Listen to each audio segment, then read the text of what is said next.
인생은 해석이다 라는 말을 제가 자주 여러분에게 합니다. 인생은 어떤 관점에서 내 자신을 보고 또 어떻게 생각하고 해석하느냐에 따라서 우리의 삶은 완전히 달라집니다. 새가 지저귀고 있습니다. 마음에 감사가 있고 기쁨이 있는 사람들은 그 새를 보고 새가 노래한다 그렇게 말합니다.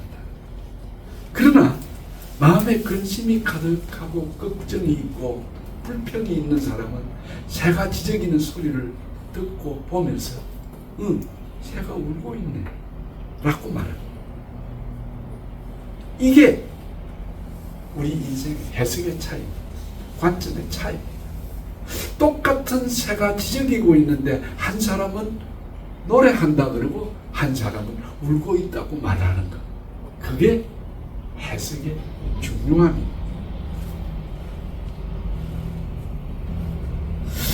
오늘 우리의 삶을 보면 우리 삶이 녹록지 않은 게 그게 정상 아닙니까?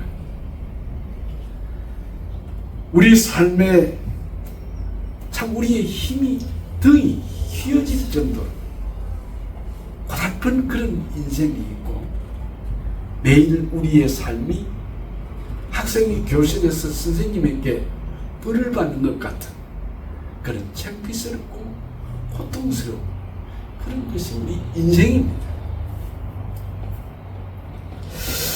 그러면 우리가 이런 인생을 살아갈 때에 정말 감사할 수 있을까?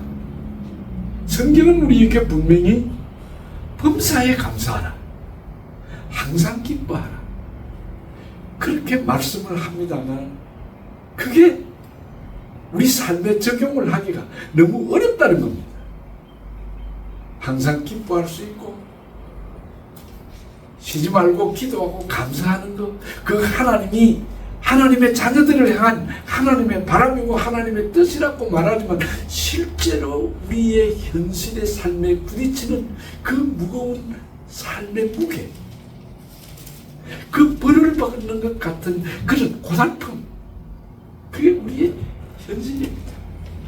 그래서 저는 오늘 여러분에게 우리가 정말 범사에 감사할 수 있을까?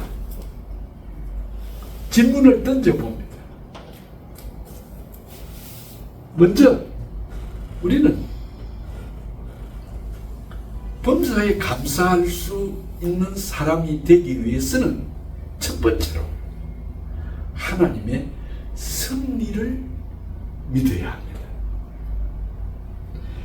하나님의 섭리를 설명하기 전에 제가 먼저 말씀을 드리고 싶은 것은 여러분 우리의 삶이 내 생각대로 내 뜻대로 계획대로 되던가요? 안 됩니다. 우리의 삶에는 정말 부조리가 있고 모순이 있고 갈등이 있는 것이 사실입니다. 그래서 여러분 신병이 군에 입대를 하면요, 저도 그런 경험을 했습니다만은 사회 입고 같은 민간인복 벗고 이제 그것은 집으로 다 보낸다 그러면서 포장을 하라 그러고 군복을 속옷부터 양말까지 모자까지 파카까지 다 내어주는데 옷이 안 맞아요. 몸에 안 맞아요. 그래서 중대장님 옷이 안 맞습니다.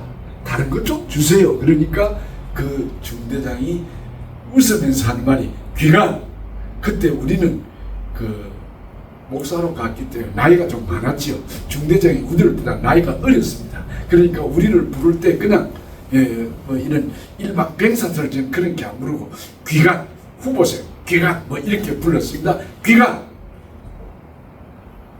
옷에 몸을 맞춰야지 당신 몸에 옷에 옳게 맞춰 주는 대로 입어. 예, 이게 우리 생각을 좀 바꿔야 되는 겁니다. 세상은 내 생각대로 안 되고 내 계획대로 내 뜻대로 안 되더라는 겁니다.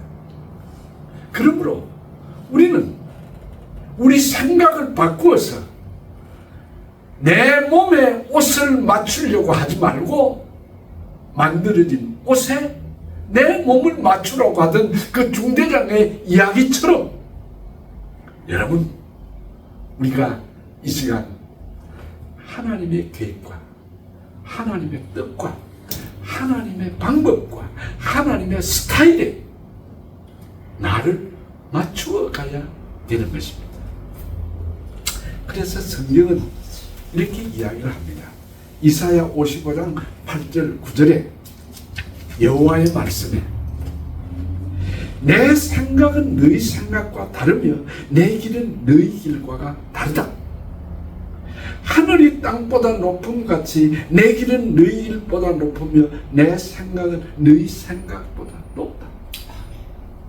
여러분, 전능하신 하나님, 이 세상을 만드시고 이 세상을 통치하시고 이 세상을 다스리시고 이 세상의 역사에 개입을 하시는 그 전능하신 그 위대하신 하나님의 생각과 하나님의 방법과 하나님의 뜻과 계획을 우리 같은 죄인이, 우리 같은 초라한 인간이 어떻게 알겠습니까? 어떻게 다 이해를 하겠습니까? 그래서 하나님이 우리를 가르쳐서 주려고 내 생각은 너희 생각과 다르다. 내 길은 너희 길과 다르다. 내 길은 너희들보다 높고 내 생각은 너희 생각보다 깊다. 하나님이 이렇게 오늘 말씀해 주셨습니다. 그러므로 여러분, 몸에 옷을 맞추려고 생각하지 마시고 여러분, 옷에 내 몸을 맞추는 것 같은 그런 삶의 방식으로 살아가시기 바랍니다.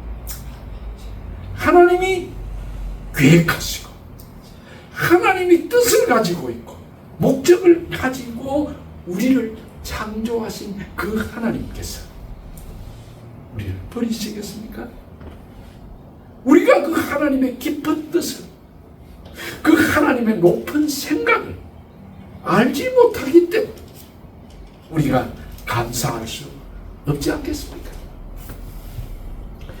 다시 하나님은 예레미야를 통해서 말씀하시기를 예레미야 29장 11절에 나 여호와가 말하노라 너희를 향한 나의 생각은 내가 아나니 재앙이 아니라 곧 평안이요 너희 장래에 소망을 주려는 것이다.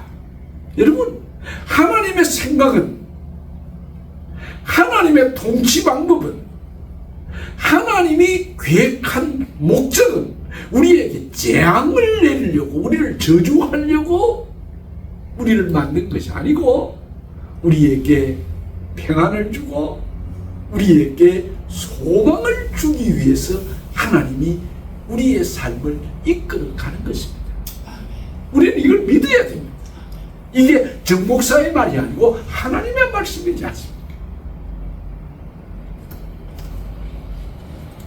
오늘 비록 우리의 삶이 내 생각과 이상, 꿈과 내 오늘 현실은 조화를 이루지 못하고 문제가 생기고 거기 부조리하고 모순과 갈등이 있을지라도 여기 이 하나님을 바라봅시다.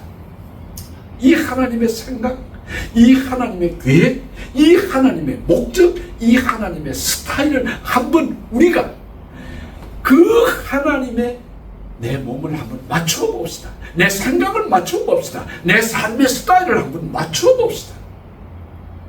그 하나님은 완전하신 하나님입니다. 실수가 없습니다. 그 하나님에게는 거짓이 없습니다. 공평합니다. 정의롭습니다. 그 하나님이 하시는 일은 모든 일이 다 옳습니다. 틀림이 없습니다. 그거를 믿는 것이 하나님의 승리신앙입니다. 성경은 그렇게만 말하지 않습니다. 이 세상이 우연이 없고 하나님이 하시는 일은 다 완전하다고 말씀하시면서 하시는 말씀.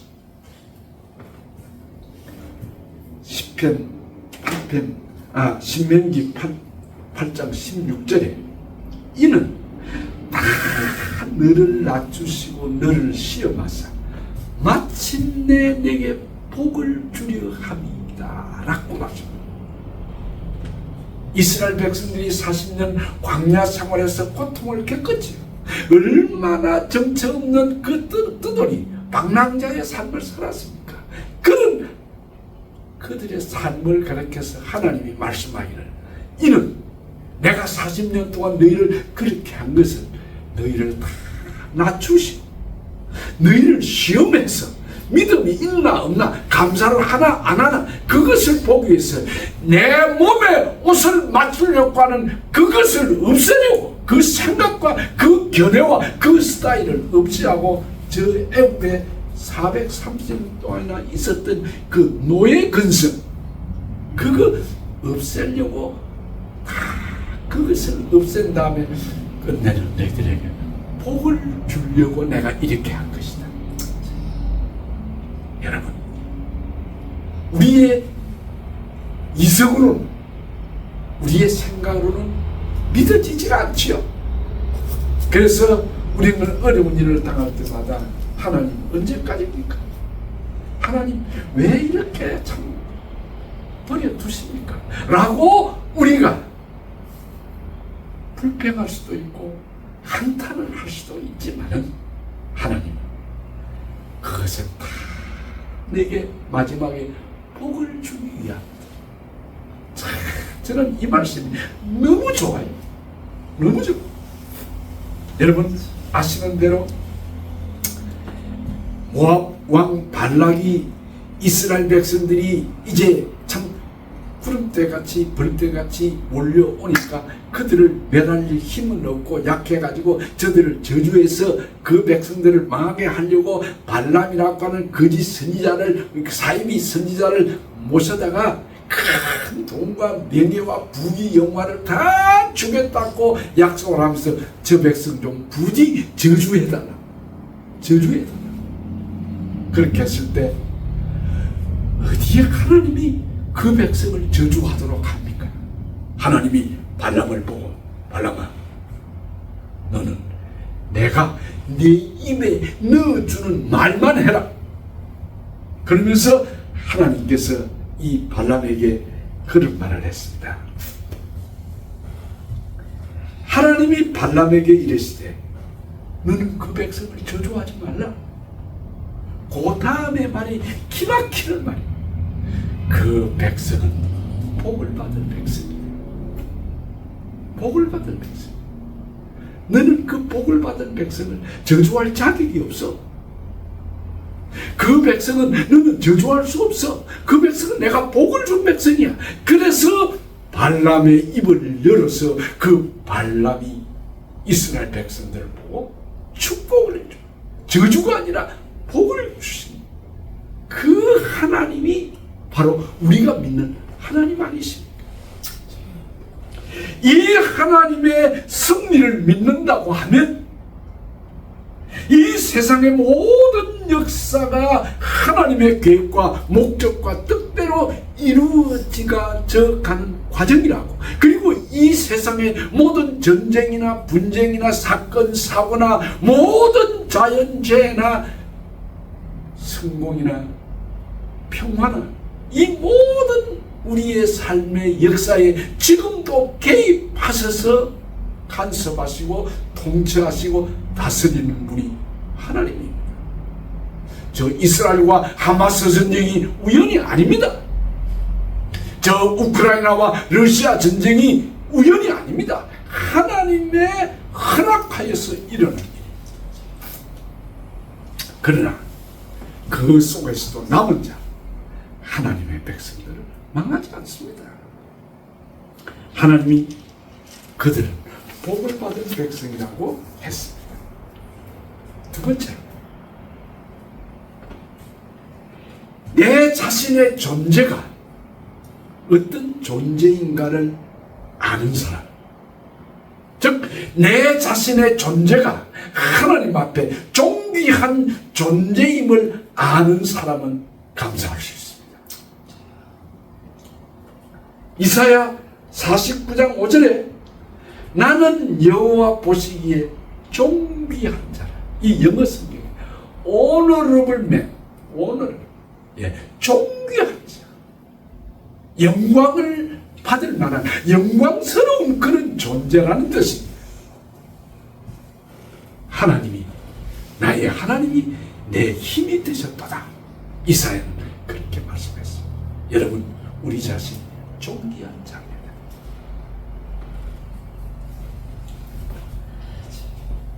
옛날에 어른들이 그런 이야기를 하는 걸 들었습니다. 그 결혼을 앞둔 청년들에게 무슨 이야기를 하냐면, 열등의식을 가진 사람은 절대로 배우자로 선택하지 마라. 열등의식을 가진 남자나 여자는 절대로 그런 사람과는 결혼하지 마라. 그러나 여러분, 참 우리가 다 열등의식을 겪으면서 살아왔지 않습니까? 그런데 성경은 우리에게 말합니다. 너는 열등의식을 가진 그런 존재가 아니야. 그런 열등의식 가지지 말고 내 존재 자체가 만왕의 왕이신, 전능하신, 절대 주권을 가지신 하나님이 말씀하기를 너는 나 보기에 존귀한 자다. 아멘. 존귀한 자다. 내가 내 힘의 원천이 되어 있지 않느냐? 하나님이 그런 말씀을 했습니다. 언제 제가 몇 주일 전에 설교에 그런 말씀했습니다. 한국에서 물품을 모아가지고, 옷을 모아가지고 이북을 보냈는데 그 가운데 찢어진 청바지가 갔던 모양입니다. 이북의 사람들이 우리를 어떻게 알고 말이야, 우리를 무시하고 이렇게 찢어진, 입지도 못한 이런 청바지를 보내느냐고 그랬답니다. 놀라지 마십시오. 저 서울의 이태원이나 맹동 가보십시오. 그 젊은 아이들이요, 남자고 여자고 아이들 할 것 없이 이 청바지, 그냥 이 찢어진 청바지를 입고 다니는데, 제가 어떤 날 가만히 그 유튜브를 한번 보다가 그것도 멋이 있네. 잘 사는 사람, 가진 것이 있는 사람, 자기 존재의 어떤 그 자존감을 가진 사람은 청바지도 그게 슬픈 이야기가 아니라 그 말입니다. 청바지, 그게 자기의 존재를 비관적으로 만드는 그런 모티브가 아니더라는 겁니다. 그게 뭐 때문입니까? 그 사람의 자존감, 영어로 self-esteem, 자존감이 있기 때문에 잘 먹고 부족한 것 없고 좋은 부모, 좋은 세상, 편하게 사는 그들에게는 찢어진 청바지도 멋으로 보이는 사회, 그건 자기 자존감 때문에. 성도 여러분, 오늘 우리가 여기 있지 않겠습니까? 그러므로 인생은 해석이라고 제가 말씀하지 않습니까? 내 존재의 가치, 내 자존감, 자신감, 자부심, 긍지, 이걸 가진 사람은 절대로 열등의식을 가지지 않습니다. 왜냐? 하나님이 나의 힘이 되셨다. 즉 내가 믿는 그 하나님이 전지전능하신 하나님인데, 그분이 내 아버지다. My father, my daddy. 무슨 걱정이 있습니까? 여러분, 지나간 삶을 한번 되돌아보십시오. 굽이굽이 어려운 골목 그 길마다 하나님이 그때그때에 어쩌면 그렇게도 신비스럽게 피할 길을 주셔가지고 오늘이 있게 하셨다. 그래서 가만히 어떨 때 누워서 생각을 해보면, 하나님 정말 맞춤형 축복을 주셨습니다. 내게 맞춤형 축복, 영어로 personalized blessing, personalized blessing, 맞춤형 축복을 주셨더라고요.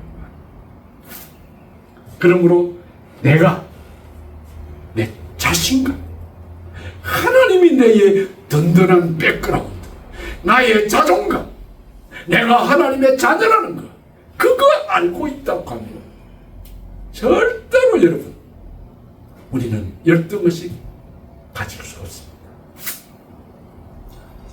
부모는 모든 자녀들이 잘 되기를 바라는 그게 부모의 심정 아닙니까? 그런데 그 부모의 심정은 그 가운데 자녀들 가운데 좀 못 사는 자녀, 좀 몸이 건강하지 못하고 아픈 자녀, 그 자녀에게 온통 관심이 가 있습니다. 그 자녀를 위해 기도를 더 많이 하는 겁니다. 그게 부모의 심정이에요. 그래서 우리 하나님이 구약 성경에 거듭 이야기한 것은 너희들이 가나안 땅에 가서 집을 짓고 포도원 만들고 잘 살 때에 고아, 과부, 객, 나그네, 네 노비들을 잊어버리시다. 그래서 여러분, 레위기 19장에 보면 하나님께서 기막힌 말씀을 했습니다. 내가 추수를 할 때 밭 내 모퉁이에 다 베지 말고 모퉁이에 좀 남겨줘라.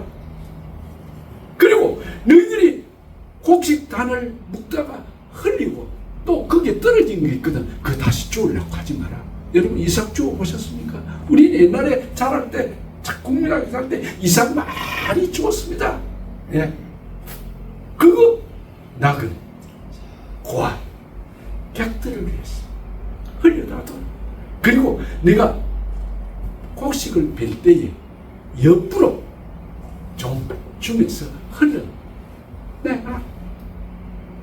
그리고 포도원에 감람나무에 감이나 포도를 딸 때에 다 따지 말고 남겨두어라. 우리 옛날에 어른들이요, 시골에서 어른들이 감나무에 감 딸 때요, 감 꼭대기 있는 거 그거 다 따지 마라 그러더라고요. 왜 그러냐면 까마귀들이 새들이 좀 먹도록 놔두라 그랬어요. 그 어떻게 예수는 안 믿는데 성경을 모르는데도 그런 말씀을 하더라고요, 어른들이. 여러분, 하나님은 지금도 그 자녀들이 어려움을 겪을까, 그 자녀들이 고통 중에 있는가, 그거 보시고 가진 자들에게, 있는 자들에게 그들을 기억해라. 밭 내 모퉁이 다 거두지 말고 이삭 좀 흘려놓고 과일 다 따지 말고 남겨둬. 이런 하나님입니다. 이 하나님이 우리 하나님인데 머리털까지 다 쓰시고 졸지도 아니하시고 주무시지도 아니하는 하나님이 우리 아버지인데 왜 걱정하십니까? 왜 염려하십니까? 때가 있습니다. 때가 있습니다. 우리의 때와 하나님의 때는 다릅니다. 하나님의 때가 있습니다. 그 때를 바라보고 기다리시기를 바랍니다. 세 번째로, 기댈 언덕이 있는 사람은 낙심하지 않습니다. 맡길 수 있는 존재가 여러분에게 있습니까? 전에도 말씀했지만 목욕탕이나 호텔에 들어갈 때에 앞에 붙여놓았습니다. 기증부원 맡겨주세요. 맡기지 않은 것은 잃어버렸을 때 책임지지 않습니다. 여러분을 맡길 곳이 있습니까? 여러분, 요즘은 호텔에 금고가 있더라고요, 안에. 예. 여러분의 금고는 누구입니까? 여러분 집에는 새로 만든 그런 금고입니까? 여러분이 기댈 언덕은 누구입니까? 아니, 맡길 만한 곳이 어디입니까? 무엇입니까? 사람들은 말합니다. 뭐니 해도 money야. 예. 뭐니 해도 돈이라는 거지. 예, 그렇습니다. 저도 부정하지 않습니다. 예, 돈이 있어야 필요합니다. 그러나 돈은 전부가 아닙니다. 돈은 우리의 삶의 수단일 뿐이지 그게 우리의 본질이 아닙니다. 돈, 권력, 지식, 학위, 명예, 인기, 남편, 자식, 인간적인 백그라운드, 지연, 학연, 혈연, 이런 것들이 다 모두가 우리의 기댈 언덕일 수도 있습니다. 네, 있습니다. 그러나 이런 것들은 영원하지 않습니다. 이런 것들은 항상 있지 않습니다. 사라집니다. 없어집니다. 흔들립니다. 무너집니다. 기댈 언덕이 못 되더라는 겁니다. 그런데 진작 이 세상 사람들은 어리석게도 자기 손으로 우상을 만들어 놓고 그 앞에 가서 복 달라고, 그 앞에 가서 자기 손 빌고 해를 보지 말고, 태양을 창조하신, 해를 창조하신 하나님을 보아야 되는데 왜 어리석게도 인간들은 영원하지도 않고 무너지고 없어지고 사라질 그곳에 기대려고 하냐 그 말이에요. 여러분, 서부 영화의 유명한 미국의 영화 가운데 바람과 함께 사라지다, Gone with wind, 예, 바람과 함께 다 사라져버리는 것입니다. 한마디만 제가 말씀을 드리고 마치겠습니다. 제 후배 가운데 유럽에서 학위 공부를 하고 어렵게 구약학 박사학위를 받고 돌아왔어요. 오랫동안 공부를 하고 돌아왔는데 쉽게 교수 자리가 나타나지도 않고 자기를 청빙하는 교회도 없고, 그게 한 달, 두 달도 아니고 1년을 거의 허송하면서 지냈던 겁니다. 그러니 이 후배 친구가 얼마나 힘들었겠습니까? 얼마나 고통스럽겠습니까? 그 학위 공부하다고 여러분 논문 쓰고 그 리포트 내는 그게 여러분 그 정말 기가 차는 일들입니다. 여러분, 그런가 열심히 공부해가지고 참 밤잠 자지 아니하고 도서관에 앉아가지고 책 보고 논문 써서 학위 받아가지고 돌아가면은 자기를 반겨주고 자기를 환영할 그런 교회나 학교가, 신학교가 있을 것이라 생각하고 믿었는데 그것이 한두 달도 아니고 1년 동안이니까 완전히 깔아져 버렸어요. 그래서 찾아와서 하는 목사님, 내 처지가요 끈 떨어진 영 같습니다. 끈 떨어진 영 같습니다. 여러분, 옛날 저 시골에서 연 날려 보셨지? 그 연 날리다가 끈이 떨어져 버리면 그냥 연은 그냥 아무데로 다 날아가 버리지 않습니까? 그 친구예요. 내 신세가 끈 떨어진 영 같다. 자, 제가 거기서 크게 뭐 다른 말로 나무라거나 뭐 책망하거나 그럴 수는 없고, 그래도 위로를 줘야 되겠네. 그 손을 잡고 이야기했습니다. 그래, 내가 지금까지 생각하는 그 끈은 끈이 아니야. 그 끈이 아니야. 그 끈은 진작 끊어져야 돼. 정작 내 끈은 하나님밖에 없어. 내가 기댈 언덕은 하나님밖에 없어. 세상 사람들은 돈, 권력, 인간적인 백그라운드, 지연, 학연, 혈연, 뭐 여러 가지 인간적인 그 상식들, 가치관을 동원하지만 아니야. 우리의 끊어지지 않는 끈은 예수 그리스도, 하나님. 제가 그렇게 이야기를 하면서 기도하고 돌려보낸 적이 있어요. 그때 그 친구에게 다시 손을 잡고 한 번 더 이야기해요. 그 끈은 진짜 끊어져야 된다. 그러면서 제가 참 위로를 하면서 손에 쥐어주면서 보냈습니다. 사랑하는 성도 여러분, 범사에 감사할 수 있겠습니까? 이런 하나님을 믿는다고 하니, 우리가 하나님을 정말 하나님의 섭리를 믿는다고 하니, 내가 어떤 존재인가, 내가 존귀한 존재임을 믿는다고 하니, 내게 기댈 언덕이 지금도 있다는 사실을 믿는다고 한다면 여러분은 감사할 수 있을 것입니다. 하나님 우리 아버지, 오늘 우리의 삶은 심히 고통스럽고 힘들 때가 많습니다.